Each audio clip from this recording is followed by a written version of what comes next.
नमस्कार दोस्तों, डेट है आज की 11 सितंबर 2021 और स्वागत है आपका एडिटोरियल डिस्कशन में। आज देखो, हिंदू में तो इम्पोर्टेंट आर्टिकल्स हैं नहीं। दो आर्टिकल्स हम अलग अलग न्यूज़पेपर्स के डिस्कस करेंगे। एक लाइव मिंट का इंडिया श्रीलंका रिलेशंस से संबंधित और दूसरा हिंदुस्तान टाइम्स का हायर एजुकेशन इंस्टीट्यूशंस में इनरोलमेंट कैसे इंक्रीज करें इससे संबंधित। चलिए डिस्कशन स्टार्ट करते हैं। फर्स्ट इंपॉर्टेंट आर्टिकल इंडिया और श्रीलंका रिलेशंस के बारे में है। श्रीलंका में अभी जो इकोनॉमिक क्राइसिस चल रही है ना, कैसे वो इंडिया के लिए चुनौती है, वो डिस्कस किया गया है इस आर्टिकल में। आप जीएस पेपर 2 के इस टॉपिक से आर्टिकल को रिलेट कर सकते हो। शुरुआत में देखो, इंडिया और श्रीलंका रिलेशंस के बारे में बताया गया है। इंडिया श्रीलंका का थर्ड लार्जेस्ट एक्सपोर्ट डेस्टिनेशन है। मतलब श्रीलंका तीसरे नंबर पे सबसे ज़्यादा माल एक्सपोर्ट इंडिया में ही करता है। और श्रीलंका जो गुड्स एंड सर्विसेज इंडिया में एक्सपोर्ट करता है ना, 60% तो वो India Sri Lanka free trade agreement के तहत होती है, जो कि 2000 से लागू है।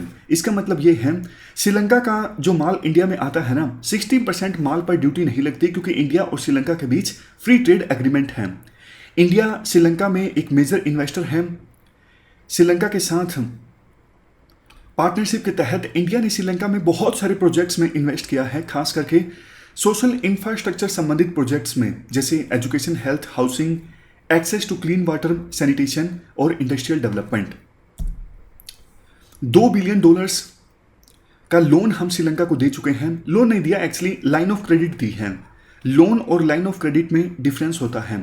लोन, मान लीजिए आपने 1 करोड़ का लिया है, तो एक ही बार में आप लोन ले लेते हो, और जब लेते हो तो इंटरेस्ट स्टार्ट हो जाता है। लेकिन लाइन ऑफ क्रेडिट में जब आपको जरूरत पड़ती है तब आप लोन लेते रहते हो। मतलब 1 करोड़ की लाइन ऑफ क्रेडिट जारी की है दूसरे देश ने, तो शुरू में 20 लाख ले लिए, तो 20 लाख लिए हैं इस 1 करोड़ में से, तो सिर्फ 20 लाख पर इंटरेस्ट लगेगा, बाकी पर नहीं लगेगा। उसके बाद 20 लाख और ले लिए, तो फिर उतने पे ही इंटरेस्ट लगेगा, बाकी पर नहीं लगेगा। लाइन ऑफ क्रेडिट अक्सर स्पेसिफिक प्रोजेक्ट्स के लिए दी जाती है। तो इंडिया ने टोटल $2 बिलियन की कंसेशनल लाइन ऑफ क्रेडिट दी है श्रीलंका को, यानी कम इंटरेस्ट रेट पर लाइन ऑफ क्रेडिट दी है इंडिया ने श्रीलंका को काफ़ी सारे प्रोजेक्ट्स के लिए, जैसे railway connectivity, infrastructure, supply of defence equipment, security and counter terrorism और सोलर प्रोजेक्ट्स। 2005 से लेकर 2019 के बीच इंडिया से श्रीलंका में एफडीआई गई है $1.7 बिलियन, और कई सारे सेक्टर्स में ये एफडीआई गई है, जैसे retail, petroleum, hotels and tourism, real estate and manufacturing, इसके साथ साथ टेलीकॉम, बैंकिंग और फाइनेंशियल सर्विसेज। बट देखो, फिलहाल इतना कुछ होने के बावजूद, ये तो हमने अच्छी अच्छी बातें डिस्कस की, इतना कुछ होने के बावजूद श्रीलंका और इंडिया के बीच अभी रिलेशंस बेस्ट टर्म्स में तो नहीं कहे जा सकते हैं। श्रीलंका की जो प्रेजेंट सरकार है वो चाइना की तरफ ज़्यादा इंक्लाइंड है। इसी साल फरवरी में पहले एक 3 पक्षीय एग्रीमेंट हो चुका था इंडिया, जापान और श्रीलंका के बीच। इस 3 पक्षीय एग्रीमेंट के तहत कोलंबो पोर्ट पर east container terminal project develop करना था इंडिया और जापान को मिलके। लेकिन इस साल के फरवरी में श्रीलंका इस प्रोजेक्ट से पीछे हट गया, और श्रीलंका ने कोई ठोस रीजन भी नहीं दिया। श्रीलंका ने बस डोमेस्टिक इश्यूज का हवाला दिया। लेकिन देखो, इंडिया को ये बात अच्छी नहीं लगी, और डैमेज कंट्रोल करने के लिए श्रीलंका ने ऑफर किया कि पब्लिक प्राइवेट पार्टनरशिप के तहत जो कोलंबो पोर्ट का वेस्ट कोस्ट टर्मिनल है ना, वो हम अदानी पोर्ट्स को दे सकते हैं। मतलब ये एक प्रकार से श्रीलंका की सरकार का डैमेज कंट्रोल था। इसके अलावा और क्या कुछ हुआ जिसके बेस पे ये कहा जा सकता है कि रिलेशन अभी बेस्ट टर्म्स में नहीं है। देखो, आरबीआई और श्रीलंका का जो सेंट्रल बैंक है, central bank of Sri Lanka, CBSL, इनके बीच में एक करेंसी स्वैप एग्रीमेंट साइन हुआ था, सार्क करेंसी स्वैप फ्रेमवर्क 2019-22 के अंतर्गत। अब ये जो करेंसी स्वैप एग्रीमेंट साइन हुआ था ना इंडिया और श्रीलंका के सेंट्रल बैंक्स के बीच, इसके अनुसार जब किसी देश को जरूरत पड़े तो $400 मिलियन की जो करेंसी है वो स्वैप की जा सकती है। जैसे कि एग्जांपल के तौर पर श्रीलंका के पास डॉलर नहीं है, तो श्रीलंका इंडिया को बोल सकता है कि भैया श्रीलंकन रुपीज़ हमें से ले लीजिए, आपके पास डॉलर फालतू है, एक बार हमें डॉलर दे दीजिए। जब हमारे पास डॉलर आ जाएगा तो हम आपको डॉलर दे देंगे और श्रीलंकन रुपी आपसे वापस ले लेंगे। ये होता है करेंसी स्वैप एग्रीमेंट के अंतर्गत। तो ये जो करेंसी स्वैप एग्रीमेंट की फैसिलिटी थी ना, ये अवेल हो गई, श्रीलंका के सेंट्रल बैंक ने ये अवेल कर ली फरवरी 2021 में, लेकिन बाद में इसे इंडिया के द्वारा रिन्यू नहीं किया गया। इंडिया ने रीजन ये दिया कि अभी देखो Sri Lanka balance of payment crisis से जूझ रहा है और कोई इंटरनेशनल मॉनेटरी फंड प्रोग्राम नहीं है श्रीलंका के पास। इसके बाद देखो 31 अगस्त 2021 को श्रीलंका ने state of economic emergency declare कर दी, क्योंकि इवन एसेंशियल आइटम्स को जैसे फूड जैसे आइटम्स को इंपोर्ट करने के लिए भी फॉरेन एक्सचेंज रिजर्व श्रीलंका को कम पड़ रहा था। श्रीलंका का जो फॉरेन एक्सचेंज रिजर्व है बहुत कम हो चुका है, 2.8 बिलियन डॉलर्स के आसपास, यानी 1-2 महीने का श्रीलंका का काम चल सकता है, उससे ज़्यादा नहीं। अब फॉरेन एक्सचेंज रिजर्व श्रीलंका का कम हुआ है, इसके पीछे काफ़ी सारे रीजंस हैं। एक तो देखो कोविड के चलते टूरिज्म सेक्टर प्रभावित हुआ है, एफडीआई श्रीलंका में कम आ रही है। इसके साथ साथ टी और दूसरे आइटम्स जिनका श्रीलंका एक्सपोर्ट करता था ना, वो एक्सपोर्ट भी कम हो गया है। बट देखो दूसरी तरफ चाइना के ऊपर डिपेंडेंसी जो है श्रीलंका की बढ़ती जा रही है। अभी श्रीलंका के ऊपर कर्ज काफ़ी ज़्यादा है, 109.7% ऑफ जीडीपी इतना कर्ज था श्रीलंका के ऊपर 2020 में। और इसमें से देखो एक्सटर्नल डेट कितना है, 62%, मतलब बाहर से लिया हुआ है इतना डेट। अब बाहर से जो डेट लिया हुआ है श्रीलंका ने, वो भी 2 टाइप का होता है, एक श्रीलंका के पब्लिक सेक्टर ने लिया, एक श्रीलंका के प्राइवेट सेक्टर ने लिया। तो बाहर से जो डेट लिया हुआ है ना, पब्लिक सेक्टर ने ज़्यादा लिया हुआ है, प्राइवेट सेक्टर ने कम लिया हुआ है, यानी श्रीलंका की सरकार को वो कर्ज चुकाना है। आने वाले 2 सालों के अंदर अंदर श्रीलंका को 2.7 बिलियन डॉलर्स का फॉरेन करेंसी डेट चुकाना है। सोच के देखिए, ऑलरेडी उनका फॉरेन एक्सचेंज रिजर्व खाली पड़ा है और 2 साल के अंदर अंदर उनको इतना फॉरेन करेंसी डेट चुकाना है। कैसे चुकाएंगे वो? जाहिर तौर पर वो चाइना से और ज़्यादा लोन की डिमांड कर रही हैं। ऑलरेडी देखो उनका जो रेवेन्यू जनरेट होता है ना श्रीलंका में, 80% रेवेन्यू तो ब्याज देने में, चाइना से जो लोन लिया है ना उसका ब्याज देने में लग जाता है। अभी वो और लोन मांग रहे हैं चाइना से। चाइना क्या करेगा, लोन जब श्रीलंका की सरकार नहीं चुका पाएगी तो कुछ ना कुछ पोर्ट जो है वो लीज पर ले लेगी। जैसे ऑलरेडी हम्बनतोता पोर्ट जो है 2017 में चाइना श्रीलंका से ले चुका है 99 साल की लीज पर। कोलंबो पोर्ट को लेकर बात चल रही है, लेकिन विरोध है। इस साल के मार्च में भी चाइनीज इंस्टीट्यूशंस के साथ श्रीलंका ने कुछ लोन्स नेगोशिएट किए हैं। देखो चाइना का श्रीलंका में जो एक्सपोर्ट है वो भी काफ़ी बढ़ गया है। पहले इंडिया सबसे ज़्यादा माल एक्सपोर्ट किया करता था श्रीलंका में, लेकिन अब चाइना ने इंडिया को रिप्लेस कर दिया है। 2020 में इंडिया ने श्रीलंका को एक्सपोर्ट किया 3.2 बिलियन डॉलर्स का, जबकि चाइना ने श्रीलंका को एक्सपोर्ट किया 3.8 बिलियन डॉलर्स का। श्रीलंका की जो लोकेशन है ना इंडियन ओशन में काफ़ी ज़्यादा इंपॉर्टेंट है, इसी वजह से चाइना अंधाधुंध इन्वेस्ट कर रहा है श्रीलंका के इंफ्रास्ट्रक्चर में। चाइना की दोनों तरफ चांदी है। एक तरफ देखो अगर उनकी इन्वेस्टमेंट सफल हो जाती है तो फायदा, नहीं होती है तो वो फिर श्रीलंका की सरकार से कुछ मांग लेते हैं कि ये हमें 99 साल के लिए लीज पर दे दो। इसी साल के मई में श्रीलंका ने Colombo port city economic commission act पास किया, जिसके तहत कोलंबो पोर्ट के आसपास स्पेशल इकोनॉमिक जोन इस्टाब्लिश किया जाएगा और एक न्यू इकोनॉमिक कमीशन भी इस्टाब्लिश किया गया इस एक्ट के तहत। तो ये जो स्पेशल इकोनॉमिक जोन होगा कोलंबो पोर्ट के आसपास, इसको फंड किया जाएगा चाइना के द्वारा। तो ये सारे एग्जाम्पल्स हमने देखे किस प्रकार से श्रीलंका की जो डिपेंडेंसी है वो चाइना के ऊपर बढ़ती जा रही है, और ये इंडिया के लिए कतई फायदेमंद नहीं है। देखो ऑलरेडी इंडिया एक टाइट रोप पर चल रहा है अफगानिस्तान में और म्यांमार में। इंडिया को समझ में नहीं आ रहा कि क्या स्टैंड लिया जाए अफगानिस्तान में। तालिबान से बात की जाए ना की जाए कितनी की जाए, या फिर अफगानिस्तान के जो लोग सफ़र कर रहे हैं उनको सपोर्ट किया जाए, नॉर्दर्न अलायंस को सपोर्ट किया जाए। इंडिया भी कंफ्यूज्ड है, उसी प्रकार से म्यांमार में भी इंडिया कंफ्यूज्ड है। हमारे जो पड़ोसी देश हैं बांग्लादेश, नेपाल, मालदीव, ये भी धीरे धीरे चाइना के इन्फ्लुएंस तले दबते जा रहे हैं। तो श्रीलंका में हमारी क्या पॉलिसी होनी चाहिए, ये अभी इंडिया को बहुत गहराई से सोचना चाहिए, ताकि पूरी तरह से श्रीलंका जो है वो अगर चाइना के ऊपर डिपेंडेंट हो गया ना तो फिर वापस श्रीलंका को चाइना के पाले से बाहर लाना बहुत ज़्यादा मुश्किल साबित हो जाएगा। लास्ट में कंक्लूजन में राइटर एक बात ये बोलते हैं, रीजनल प्लेटफॉर्म्स जैसे BIMSTEC, Indian Ocean Rim Association, इनका सहारा लिया जा सकता है इंडिया और श्रीलंका के बीच कॉमन एरियाज में कोऑपरेशन को इंक्रीज करने के लिए। कॉमन एरियाज ऑफ कोऑपरेशन जैसे technology driven agriculture, marine sector development, IT and communication infrastructure, renewable energy, transport and connectivity. दोनों देशों को कोऑपरेट करना चाहिए प्राइवेट सेक्टर की इन्वेस्टमेंट को इन्हेंस करने के लिए, ताकि दोनों देशों की जो इकोनॉमी है वो और ज़्यादा रिजिलियंट हो।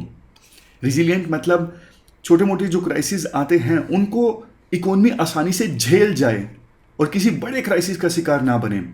तो ये हमने पूरा आर्टिकल डिस्कस किया इंडिया और श्रीलंका रिलेशंस से संबंधित। इसके बाद अगला आर्टिकल हायर एजुकेशन इंस्टीट्यूशंस में इनरोलमेंट से संबंधित है। आप जीएस पेपर 2 के इस टॉपिक से आर्टिकल को रिलेट कर सकते हो। देखो, all India survey of higher education 2019-2020 के अनुसार हायर और टर्सरी एजुकेशन में जो इनरोलमेंट है पिछले साल वो इंक्रीज हो गया। हुआ तो थोड़ा सा, लेकिन इंक्रीज हुआ। पहले हायर एजुकेशन इंस्टीट्यूशंस में इनरोलमेंट था 26.3%। टोटल नंबर्स के हिसाब से देखें 37.4 मिलियन, ये बढ़ के हो गया 27.1% और ओवरऑल 38.5 मिलियन। ये डेटा है all India survey of higher education 2019-20 का। इस डेटा से ये पता लगता है बाकी बचे हुए 72.9% जो पॉपुलेशन है जिनकी उम्र 18 से 23 साल के बीच में है, वो तो देखो हायर एजुकेशन इंस्टीट्यूशंस में इनरोल्ड नहीं है। हायर एजुकेशन इंस्टीट्यूशंस में ग्रोस इनरोलमेंट रेशियो सिर्फ 27.1%। इसका मतलब बाकी बचे हुए 72.9% जिनकी एज 18 से 23 साल के बीच में है, वो तो देखो उन्होंने एडमिशन नहीं लिया है, वो इनरोल्ड नहीं है। नेशनल एजुकेशन पॉलिसी 2020 का ऑब्जेक्टिव ये है कि 2035 आते आते ग्रोस इनरोलमेंट रेशियो जो है हायर एजुकेशन इंस्टीट्यूशंस में वो 50% तक लेके आना। और देखो, इस टारगेट को अगर अचीव करना है ना 2035 वाले को, तो हर साल हायर एजुकेशन इंस्टीट्यूशंस में ग्रोस इनरोलमेंट रेशियो 3.53% से इंक्रीज होना चाहिए। और ये जो टारगेट है वो अचीव किया जा सकता है, कोई बहुत बड़ा टारगेट नहीं है, क्योंकि 2011-12 से लेकर 2019-20 के बीच हायर एजुकेशन इंस्टीट्यूशंस में जो ग्रोस इनरोलमेंट रेशियो है हर साल 3.58% की रेट से बढ़ा है। लेकिन फिर भी देखो, हमें 2035 वाले टारगेट को अचीव करने के लिए एक मल्टी प्रोन्ड स्ट्रेटेजी की आवश्यकता है। वो स्ट्रेटेजी कैसी होनी चाहिए, राइटर उसके बारे में बताते हैं। राइटर कहते हैं, देखो, इंडिया की ज्योग्राफी अलग है। चाइना और यूएस जैसे देशों में ना ये प्रेफर किया गया है जो हायर एजुकेशन के इंस्टीट्यूशंस हैं वो बड़े बड़े हों, मतलब एक ही इंस्टीट्यूशन में बहुत सारे एडमिशन हों। लेकिन हमारे देश में Radha Krishnan university education commission जो 1949 यानी 1949 में गठित किया गया था, और कोठारी कमीशन जो 1964-1966 के बीच में जिसने काम किया और बाद में अपनी रिकमेंडेशन सौंपी, इन दोनों कमीशंस ने हमारे देश में छोटे छोटे हाई क्वालिटी के हायर एजुकेशन इंस्टीट्यूशंस एस्टैब्लिश करने के लिए रेकमेंड किया। 2016 में इंडिया में 51,649 हायर एजुकेशन इंस्टीट्यूशंस थे जिनमें 35.7 मिलियन स्टूडेंट्स पढ़ रहे थे, जबकि चाइना में 2,596 इंस्टीट्यूशंस में 41.8 मिलियन स्टूडेंट्स पढ़ रहे थे। तो आप इस फिगर से अंदाज़ा लगा सकते हो कि हमारे देश में ज़्यादा हायर एजुकेशन इंस्टीट्यूशंस हैं। हमारे देश में हायर एजुकेशन इंस्टीट्यूशंस साइज में बड़े बड़े नहीं हैं, बट देखो, जो ये बड़े बड़े हायर एजुकेशन इंस्टीट्यूशंस होते हैं ना, इनका अपना फ़ायदा होता है, इनको मैनेज करना आसान होता है, इकोनॉमी ऑफ स्केल होता है, खर्चा कम आता है, रिसोर्स फ्रेंडली होते हैं ये बड़े बड़े हायर एजुकेशन इंस्टीट्यूशंस। मतलब बहुत सारे फ़ायदे होते हैं, इनको मैनेज करना भी आसान होता है, एडमिनिस्ट्रेशन आसान होता है, और एक कॉस्मोपॉलिटियन जैसा इन्वायरमेंट मिलता है स्टूडेंट्स को, क्योंकि अलग अलग कल्चर के अलग अलग जगह से स्टूडेंट्स आके पढ़ते हैं। तो एक यूनिटी, मतलब एकजुटता जैसा जो इकोसिस्टम है वो भी स्टूडेंट्स को मिलता है।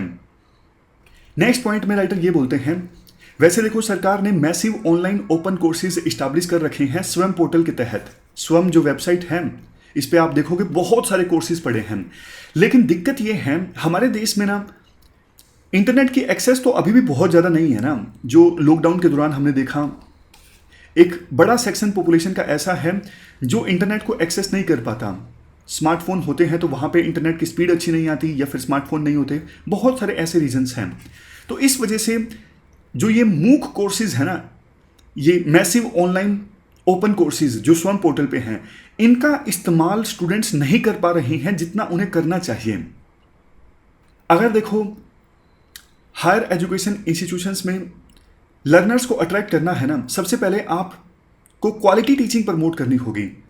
अभी आपने देखा होगा बहुत से कॉलेजेस और यूनिवर्सिटीज़ में टीचर्स की बहुत कमी होती है। इंडिया को अभी 3.3 मिलियन और ज़्यादा टीचर्स की आवश्यकता है हायर एजुकेशन इंस्टीट्यूशंस में टीचर स्टूडेंट रेशियो को इंप्रूव करने के लिए, जो कि अभी है 1:28, यानी एक टीचर 28 स्टूडेंट्स के पीछे। ये रेशो होनी चाहिए 1:15, यानी एक टीचर 15 स्टूडेंट्स के पीछे। इसके अलावा हमें यह भी चाहिए कि जो बेस्ट माइंड्स हैं वो देखो टीचिंग के प्रोफेशन को ऑप्ट करें। आप किसी छोटे से बच्चे से पूछिएगा, मतलब आपको बड़ा होकर क्या बनना है, ज़्यादातर बच्चे डॉक्टर बोलेंगे या फिर इंजीनियर बोलेंगे, स्पोर्ट्स पर्सन, पेंटर। छोटे बच्चे मतलब जो सिखाओ वो बोल देते हैं। आईएएस का तो उन्हें पता ही नहीं होता। लेकिन हाँ, माँ बाप कभी बच्चों को ये नहीं सिखाते कि बड़ा हो गया आपको टीचर बनना है। अब देखो, जो ब्रिलियंट टैलेंट है वो टीचिंग में अगर आएगा ही नहीं तो कैसे क्वालिटी टीचिंग हो पाएगी। तो इसलिए इंडिया को ना दूसरे देशों के एजुकेशन सिस्टम से सीखना चाहिए, जैसे फिनलैंड और साउथ कोरिया में, जहां टीचिंग को एक बहुत ही ज़्यादा नोबल प्रोफेशन माना जाता है। हमारे देश में जो national assessment and accreditation council है ना, उसको हायर एजुकेशन इंस्टीट्यूशंस को असेस करना चाहिए और प्रोग्राम्स और कोर्सेज में क्वालिटी को इम्प्रूव करने के लिए इंसेंटिवाइज करना चाहिए। नेक्स्ट पॉइंट राइटर ये बोलते हैं, देखो हायर एजुकेशन इंस्टीट्यूशंस में स्टूडेंट्स ज़्यादा एडमिशन तब लेंगे जब एम्प्लॉयबिलिटी को इम्प्रूव कर दिया जाए। बहुत ही ज़्यादा बार हम ये पॉइंट डिस्कस कर चुके हैं कि जो स्टूडेंट्स पास आउट होते हैं ना हायर एजुकेशन इंस्टीट्यूशन से, उनमें ना सिर्फ टेक्निकल स्किल का अभाव होता है बल्कि कम्युनिकेशन स्किल का भी अभाव होता है। ये दोनों स्किल्स जरूरी हैं किसी भी कंपनी में, किसी भी मैन्युफैक्चरिंग फर्म में काम करने के लिए। तो हायर एजुकेशन इंस्टीट्यूशंस के द्वारा वोकेशनल कोर्सेज को ऑर्गेनाइज किया जा सकता है एम्प्लॉयर के साथ पार्टनरशिप में। इससे देखो स्टूडेंट्स की जो एम्प्लॉयबिलिटी है वो भी इंक्रीज हो जाएगी और जो एम्प्लॉयर हैं उनको भी फायदा होगा। इसके लिए देखो इंटर्नशिप जो है वो मैंडेटरी की जा सकती है कि आपकी 3 साल की डिग्री है तो 6 महीने आपको इंटर्नशिप करनी ही है, ताकि उस इंटर्नशिप के पीरियड के दौरान नेसेसरी स्किल्स हासिल की जा सकें। वैसे देखो ये सारे जो प्रोविजंस हैं वो नेशनल एजुकेशन पॉलिसी में किए गए हैं। अब उनको ग्राउंड पर उतारने की आवश्यकता है, ग्राउंड पर उनको इम्प्लीमेंट करने की आवश्यकता है।